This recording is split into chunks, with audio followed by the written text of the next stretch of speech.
March 1940. Britain is slowly being strangled, not by bombs falling on London, not by tanks rolling across the countryside, but by something far more insidious.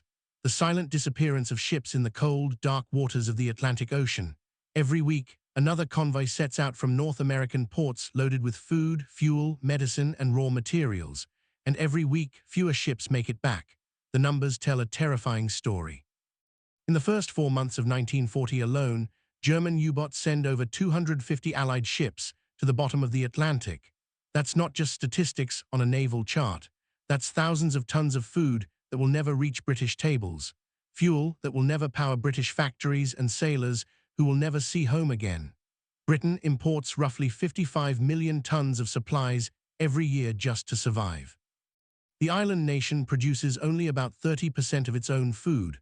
Without those convoys, the country faces starvation within months. Admiral Karl Donitz, commander of Germany's U-boat fleet, knows exactly what he's doing. He's perfected the wolf-pack tactic. Groups of submarines hunting together, coordinating their attacks, overwhelming convoy escorts. His U-boat don't fight fair. They strike at night, surfacing to attack in darkness where British ASDIC sonar can't detect them. A single torpedo can sink a 10,000-ton freighter in minutes. The crew, if they're lucky, might have time to abandon ship before the freezing Atlantic water claims them. British convoy commodores face impossible choices every single voyage. Sail faster and leave the slower merchant ships behind. Zigzag to avoid torpedoes but burn precious fuel. Stick together for protection but present a bigger target. Every decision could mean life or death for hundreds of men. Winston Churchill, who becomes Prime Minister in May 1940, will later write that the U-boat peril was the only thing that ever really frightened me during the war. Think about that for a moment. This is a man facing Nazi invasion, the Blitz, the fall of France, and what keeps him up at night is the silent hunters prowling beneath the waves. By spring 1940, Britain's merchant fleet is dying faster than shipyards can replace it. The Royal Navy is stretched impossibly thin, trying to escort convoys, hunts, and defend the homeland simultaneously. Destroyer captains are running their ships into the ground, racing from one convoy to the next. Never enough escorts to go around. Some convoys cross with only 1 or 2 warships, protecting 30 or 40 merchant vessels. And here's what makes it worse. The German submariners are getting bolder. They're operating in groups now, sharing intelligence, calling in their packmates when they spot a convoy. One U-boat would shadow the merchantmen during daylight, radioing position reports. Then at nightfall, 5 or 6 submarines would converge for a coordinated massacre. British sailors start calling this period the happy time, but that's the German nickname. For the U-boat crews, it's target practice. For the Allies, it's a nightmare. But the wolf packs aren't even the worst of Britain's problems. Because while Churchill and his admirals are focused on the U-boat threat, another killer is lurking in the waters. One that doesn't hunt in packs, doesn't need a crew, and strikes without warning in places where ships should be completely safe. November 21, 1939. The British destroyer HMS Gypsy is steaming through the Thames estuary just off the English coast. This isn't enemy waters. This is practically Britain's front yard, a channel the Royal Navy has swept for mines dozens of times. Then, without warning, a massive explosion tears through the ship's hull. Gypsy goes down in minutes. No torpedo wake, no periscope sighting, no warning whatsoever. 3 days later, it happens again. The merchant ship SS Teroni Maru explodes in the same area. Then another and another. Ships are blowing up in harbors, rivermouths, and coastal waters that should be completely safe. The explosions are catastrophic. Entire bows ripped off, ships broken in half, crews killed instantly. By early December 1939, over a dozen vessels have been lost in British home waters, and nobody has a clue what's causing it. The Admiralty is baffled. These aren't torpedo attacks. There's no evidence of submarine activity in these shallow, heavily patrolled areas. These aren't traditional contact mines either. British minesweepers have combed these routes repeatedly and found nothing. Ships are simply sailing along, going about their business, and then suddenly ceasing to exist in a fountain of water and twisted metal. Panic starts creeping into British shipping.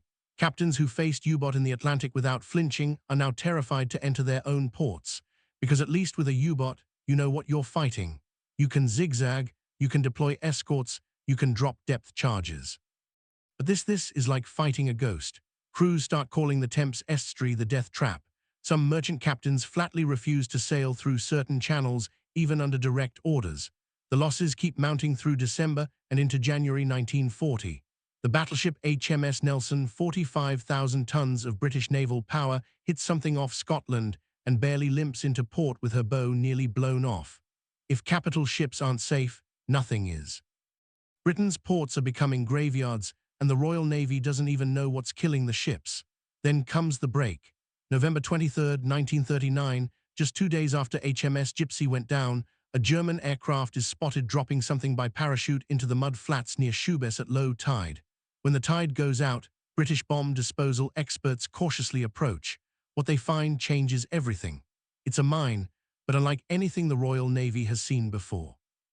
No contact horns, no visible detonation mechanism. It's sitting there in the mud, looking almost harmless. Lieutenant Commander John Ovey and his team spend hours carefully examining it, knowing one wrong move could vaporize them and the answer to Britain's mystery. They work with freezing water lapping at their feet as the tide comes back in, racing against time. What they discover inside sends shock waves through the Admiralty. This mine doesn't wait for a ship to bump into it. It doesn't need any physical contact at all. Inside the casing is something far more sinister, a magnetic sensor that detects the metal hull of passing ships. When a vessel sails overhead, the mine feels the magnetic field of all that's steel and iron, then detonates. The Germans have weaponized physics itself. Suddenly, everything makes horrible sense. The shallow water attacks, the harbor explosions, the mined sweepers sailing right over the weapons without triggering them.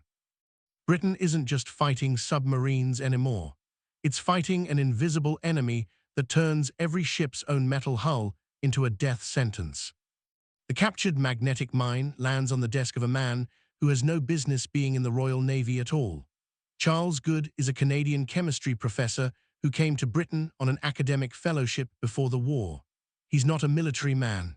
He's not a naval architect.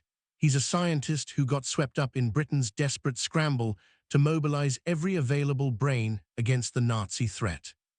In late 1939, the Admiralty creates something called the Department of Miscellaneous Weapons Development, basically a dumping ground for unconventional ideas and the odd people who come up with them. WWII fits right in. When the magnetic mine problem reaches his office in early 1940, most naval officers are thinking in traditional terms. Build better mine sweepers, develop stronger hull plating, map the minefields more carefully. These are sensible, logical approaches from experienced seamen. Good looks at the problem completely differently. He understands something the admirals don't.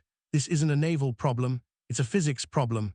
The mine doesn't care about armor thickness or ship design. It's responding to magnetic fields. Every ship is essentially a giant magnet floating through the water. Steel holes become magnetized during construction. The hammering, the welding, the shaping of metal all align the iron molecules in Earth's magnetic field. Even after a ship launches, it carries this magnetic signature, and that signature is what's killing crews. WWII's solution sounds absolutely insane when he first proposes it. He wants to wrap entire ships in electrical cable and run current through them. Thousands of feet of wire coiled around holes powered by onboard generators, creating an electromagnetic field that would cancel out the ship's natural magnetism. He wants to make ships magnetically invisible. The initial reaction from the Admiralty is about what you'd expect. Senior naval officers who have spent 30 years at sea are being told by a university professor that they need to turn their warships into floating electromagnets. Some think he's joking. Others think he's wasted their time. One admiral reportedly asks if Good has been drinking, but WWII has the math to back it up. He explains that every magnetic field has polarity, north and south. The ship's hull creates one field, and if you generate an equal and opposite field around it, the two cancel each other out.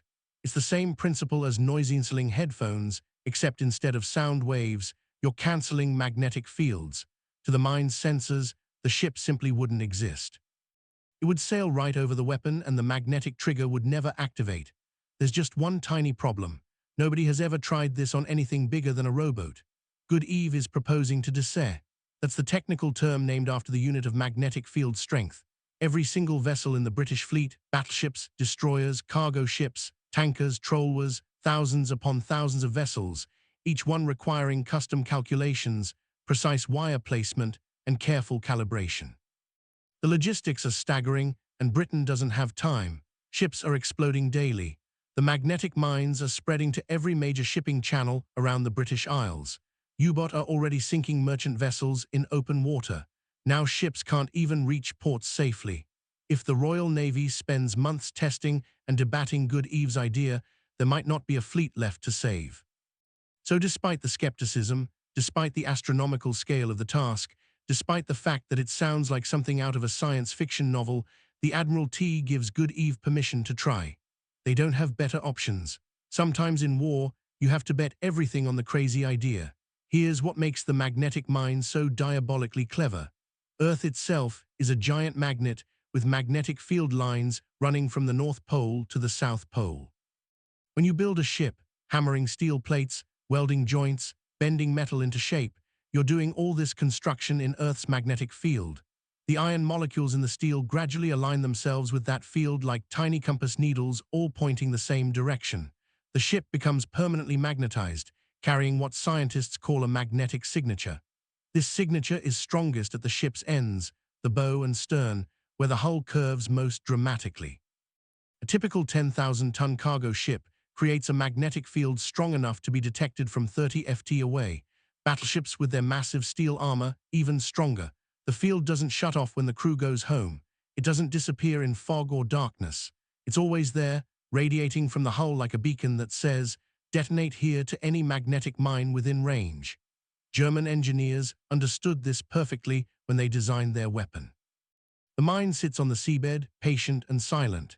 Inside its waterproof casing, a magnetometer, essentially a sensitive compass, monitors the ambient magnetic field. When a ship passes overhead, the magnetometer detects the sudden change in field strength. Once that change crosses a preset threshold, an electrical circuit closes, current flows to the detonator, and 650 pounds of high explosive turn the seafloor into a killing zone. The beauty of the design from Germany's perspective is that it's practically unsweetable. Traditional mines bob on the surface or float just beneath it, attached to anchors by cables.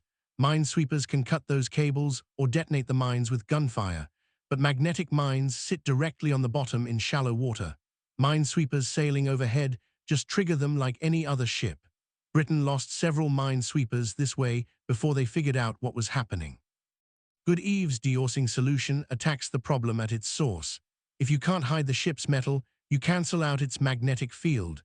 The technique requires wrapping the ship in a long cable loop, sometimes a single loop around the entire hull, sometimes multiple loops at different heights. When electrical current flows through this cable, it generates its own magnetic field. According to the principles discovered by physicist Hans Christian Ørsted back in 1820, the trick is getting the polarity right. If the ship's hull has a magnetic north pole at the bow, you run current through the dead cable in a direction that creates a south pole at the same location. The two fields interact and neutralize each other. Do this correctly around the entire hull, and the ship's magnetic signature drops from 30 ft to just a few inches, too weak to trigger the mine's sensors. But here's where it gets complicated. Every ship is different. A destroyer built in Glasgow has a different magnetic signature than a freighter built in Newcastle. The intensity varies based on the steel composition, the construction methods, how long ago the ship was built, even which direction it was facing in the shipyard. You can't just wrap a standard cable around every vessel and call it done. Each ship needs individual measurement, custom calculations, and precise calibration. Good realizes he's not just solving a physics problem. He's trying to reinvent ship construction procedures for the entire British merchant and naval fleet. And he needs to do it in weeks, not years. The first test happens in January 1940 at HMS Vernon, the Royal Navy's torpedo and mining school in Portsmouth. Good and his team select a small mined sweeper, HMS Board, as their guinea pig. They spend 3 days measuring the ship's magnetic field from every angle using sensitive magnetometers borrowed from university physics departments. Then they wrap 2,000 feet of heavy electrical cable around the hole in a carefully calculated pattern, connect it to a generator, and flip the switch. The results are stunning. The ship's magnetic signature drops by over 90%. When they sail HMS Board over test magnetic sensors, the instruments barely register anything. It's as if the ship has vanished from the magnetic spectrum. Good Eve's crazy idea actually works, but success creates its own nightmare. One test ship is a proof of concept. Britain operates over 9,000 merchant vessels, plus hundreds of Royal Navy warships, destroyers, cruisers, battleships, and countless auxiliary craft. Every single one needs deosing if they're going to survive passage through British waters, and ships keep arriving daily. American freighters, Canadian escorts, requisition TRWs, emergency-built cargo vessels. The queue never stops growing. Good does the math, and it's terrifying. Each ship requires approximately 2,000 FT of thick copper cable. That's over 18 million feet of cable for the merchant fleet alone, enough to wrap around the Earth's equator. Britain's copper supplies are already strained, supporting electrical infrastructure, munitions production, and aircraft manufacturing. Now, Good Eve needs an entire additional supply chain just for deosing cable. Then there's the installation problem. You can't just hire any electrician off the street for this work. The cable placement must be precise. Wrong positioning and the degoring field won't properly cancel the hull's magnetism. Too much current and you risk starting fires or damaging electrical systems. Too little and the ship remains vulnerable. Each installation requires trained personnel who understand both electrical engineering and naval architecture. Britain doesn't have those people. The country is fighting a war on multiple fronts.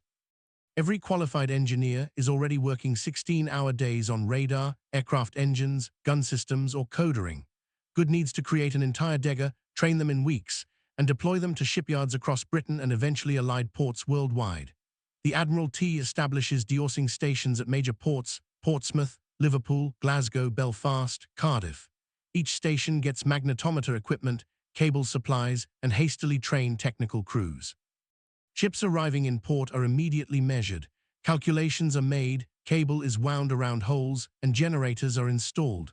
The whole process takes about 48 hours per ship if everything goes perfectly. It never goes perfectly. Ships arrive damaged from attacks, requiring repairs before deosing can even start. Cable shipments get delayed. Generators malfunction. Workers make measurement errors and have to start over. And through all of this, U-boats are still hunting outside the harbors, waiting for deosed ships to emerge and join convoys heading into the Atlantic. Good realizes he needs a faster solution for the massive backlog of vessels. His team develops a simplified system called wiping. Ships steam slowly past a shoreline installation where massive electromagnets temporarily neutralize their magnetic fields. It's not permanent like proper DEG, but it lasts several weeks. Wiping stations go up at harbor entrances, processing multiple ships per day instead of one every 2 days. By March 1940, Britain is deosing ships faster than Germany can lay magnetic mines, but it's a desperate race against time. Speed becomes everything. Good Eve's operation transforms from a small experimental program into the largest crash engineering project in British history. By April 1940, deosing stations are operating around the clock. 3 shifts 24 hours a day, 7 days a week. Sparks fly from welding torches at midnight. Exhausted electricians measure magnetic fields at dawn. Cable crews work through air raids, ignoring sirens, because every hour a ship sits waiting for deosing is an hour it can't carry desperately needed supplies. The Admiralty pulls workers from anywhere they can find them. Retired electricians are called back into service. University physics students are drafted straight from lecture halls. Women join DEG crews in unprecedented numbers, operating magnetometers and calculating cable patterns. Work that requires precision and mathematical skill, not physical strength. By summer 1940, over 3,000 people are working in degassing operations across Britain. The logistics are mind-bending. Cable arrives by the ton at ports wound on massive reels. Workers develop specialized techniques for handling the heavy copper wire. It's thick as a man's thumb and weighs several pounds per foot. Getting it around a ship's hull means lowering crews on scaffolding along the vessel's sides, securing the cable with brackets every few feet, making sure connections are waterproof and won't corrode in seawater. On a large freighter, the installation takes a full day of grueling physical labor. Then there's the testing. After installation, every ship must be measured again to verify the DEG. Ships steam slowly through designated testing areas while shore-based magnetometers record their signatures. If the readings are still too high, crews go back and adjust the current, reposition cables, troubleshoot the system. Some vessels require 3 or 4 attempts before they're properly neutralized. The program expands beyond British shores. Canada establishes deorsing stations in Halifax and Montreal. American ports, technically neutral until December 1941, quietly set up deorsing facilities for ships that will join British convoys. Gibraltar, Alexandria, Cape Town, Bombay, anywhere Allied shipping concentrates, deorsing equipment follows. WWII's team writes training manuals. Ships' equipment overseas and trains foreign crews in the techniques, but ships keep dying. June 1940 brings catastrophe on multiple fronts. France falls to Germany, giving U-boat access to Atlantic ports like Brest and Lorient, cutting 450 miles off their hunting range. Suddenly, German submarines can stay on patrol much longer, hitting convoys farther from British shores. And while thousands of ships now have deorsing protection against magnetic mines, they're still vulnerable to torpedoes in open water. The Admiralty faces brutal triage decisions. Prioritize warships for deorsing or merchant vessels, new ships just launched or older vessels with years of service. Fast ships that can potentially outrun U-boat or slow cargo haulers carrying the most tonnage. Every choice means some ships will wait longer, remain vulnerable longer, face higher risk. WWII's crews work through the Blitz. London's docks burn from German bombing raids, but deorsing continues. Liverpool takes devastating hits in May 1941. Over 2,000 civilians killed, the port infrastructure battered, but the deorsing station keeps operating. Glasgow, Belfast, Cardiff all endure air raids while cable crews keep wrapping ships. By the end of 1940, Britain has deorsed over 4,000 vessels. By mid-1941, that number exceeds 10,000. It's an engineering achievement that rivals building the ships themselves. Except it's being done under wartime conditions with limited resources, constant enemy action, and the knowledge that every delay costs lives at sea. The numbers tell the story better than words ever could. In the first 3 months of 1940, before deorsing became widespread, magnetic mines sink or damage 115 British ships in home waters. By late 1940, after thousands of vessels received deorsing protection, that number drops to fewer than 20 ships for the same 3-month period. By 1941, magnetic mine losses become almost negligible, less than a dozen vessels for the entire year. WWII's crazy idea has essentially neutralized Germany's wonder weapon, but saving ships from magnetic mines is only half the battle. The Atlantic itself remains a killing field. U-boat don't care whether a ship is deorsed or not. Torpedoes destroy hulls regardless of magnetic signatures, and 1941 becomes the most brutal year of the entire convoy war. UNIT has over 100 operational U-boat by year's end, and his wolf packs are mauling convoys with terrifying efficiency. In November 1941 alone, U-boats sink 62 Allied ships, totaling over 300,000 tons. Yet deorsing gives convoys something they desperately need: predictability. Before merchant captains face threats from multiple directions simultaneously in deep water, magnetic mines in shallow water, air attacks near coastlines, ships had to run gauntlets from the moment they left North American ports until they docked in Britain, with no safe zones anywhere along the route. Daring eliminates one variable. Convoys can now focus entirely on the U-boat threat. Escort commanders don't have to worry about ships exploding in harbor approaches. Vessels can take evasive routes through shallow coastal waters where submarines can't follow because magnetic mines no longer pose a threat there. The British can concentrate defensive resources, destroyers, aircraft, radar stations on anti-submarine warfare instead of scattering them across multiple threats. The psychological impact is enormous. Merchant crews who have watched ships blow up in supposedly safe harbors now have confidence their deorsed vessels can actually reach port. Morale improves. Sailors stop refusing assignments. The steady drumbeat out of mystery explosions that terrorized British shipping in late 1939 and early 1940 simply stops. Ships still sink, plenty of them, but at least crews know what they're fighting. By 1942, the deorsing program becomes so routine, it's barely worth mentioning in naval reports. Every ship gets deorsed as automatically as it gets painted. New vessels are built with deorsing coils already installed in the hull. Liberty ships rolling off American production lines at the rate of 3 per day. All include deorsing systems as standard equipment. What seemed impossible in January 1940, protecting the entire Allied fleet, becomes normal operating procedure by 1942. The Germans try to adapt.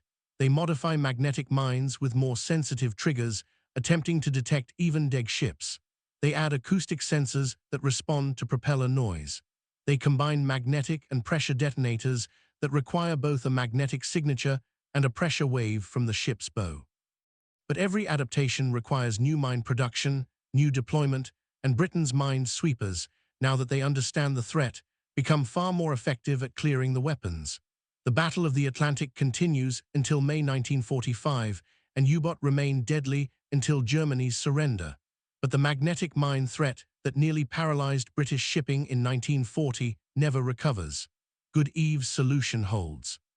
Ships continue crossing the Atlantic, keeping Britain fed, supplied, and in the fight, not because they're invincible, but because one less weapon can kill them. Charles Good never becomes a household name. No monuments are built to honor him. No Hollywood films dramatize his achievement. While codebreakers at Bletchley Park and radar scientists at Bodsey Manor receive post-war recognition, the man who saved thousands of ships and tens of thousands of lives remains largely unknown outside naval engineering circles. That's often how war works. The most crucial innovations happen quietly, solved by people nobody's heard of, while headlines focus on battles and generals. But the impact of his work extends far beyond World War II. Degaussing becomes permanent naval doctrine for every major navy worldwide. Modern warships still use degaussing systems, though they've evolved into sophisticated computer-controlled installations that continuously adjust to changing magnetic conditions. Submarines, which must avoid detection by magnetic anomaly detectors, use even more advanced degaussing technology. The same principles protect undersea cables, scientific instruments, and sensitive electronics from magnetic interference. Good's broader legacy lies in how he approached the problem. He didn't think like a naval officer bound by tradition and conventional tactics. He thought like a scientist who understood that modern warfare increasingly meant fighting physics itself. Radar was turning air combat into an electromagnetic chess game. Sonar was making submarine warfare a battle of sound waves, and magnetic mines had weaponized Earth's own magnetic field. Victory would go to whoever best understood and exploited scientific principles. The Royal Navy recognized this shift. The Department of Miscellaneous Weapons Development, where WWII worked, evolved into a permanent institution. Britain established closer ties between universities and military research. Scientists stopped being treated as eccentric outsiders and became integral to defense planning. Good himself rose to become Director of Naval Land Equipment, then Controller of Research and Development for the Ministry of Supply. After the war, he received a knighthood and continued working on scientific problems until his death in 1980. But perhaps the most important lesson from the degree is about institutional flexibility under pressure. The Royal Navy in 1940 was one of history's most tradition-bound organizations. Hundreds of years of customs, protocols, and established procedures. Yet, when faced with an existential threat, when ships were exploding and conventional solutions weren't working, the Admiralty gave a university professor with a wild idea the authority to rewire their entire fleet.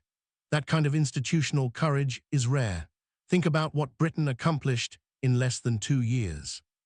They took a theoretical concept, proved it worked, scaled it to thousands of ships, trained thousands of workers, established global infrastructure, and essentially solved a problem that threatened to starve the nation into surrender, all while fighting a war on multiple fronts, enduring bombing raids, facing possible invasion, and operating under conditions of absolute desperation.